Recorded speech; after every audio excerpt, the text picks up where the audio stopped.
जी मट्टी दे लगी ना भाऊ मसलो ये आहे रेशम गली में मुझे दुकान आहे चोंपलिन ऐं सैंडलिन जो अॼु राति मुंहिंजे दुकान के शटर के छिके चिबो करे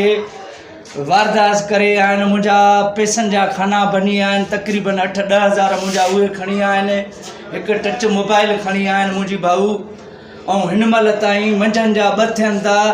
कोई पुलिस वारो कोई न कोई सदर न कोई को यूनियन वारो न आयो आहे असां मजबूर थी करे बयान ॾियूं था सो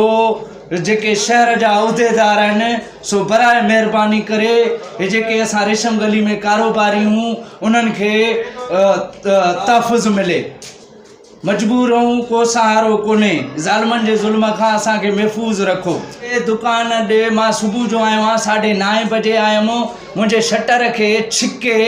चिबो करे हेठों माण्हू टपी वियो आहे ताला न भॻा अथऊं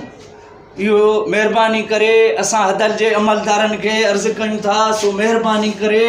असांखे तहफ़ुज़ ॾिनो वञे असां रोज़गार वारा माण्हू ऐं असां रोज़ी इज़त सां नथा करे सघूं मुंहिंजो नालो मोहम्मद आलिम आहे मां ज़ात जो सियाच आहे सो महिरबानी मां हद जे SHO खे इंतिजा कयां थो त साईं तव्हां महिरबानी करे विज़िट कयो असांजे रेशम गली में हिकु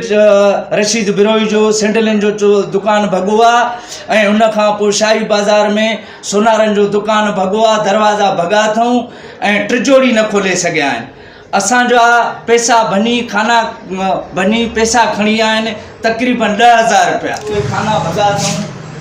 हे ॾिसो न हे बनी हे हिते पिया हुया हे खणी आया आहिनि ऐं तक़रीबन असां जूं हाई लेवल जूं महांगियूं सैंडलियूं 15 खां 20 जोड़ा असांजा खणी आया आहिनि जेको तक़रीबन 20,000 जो माल आहे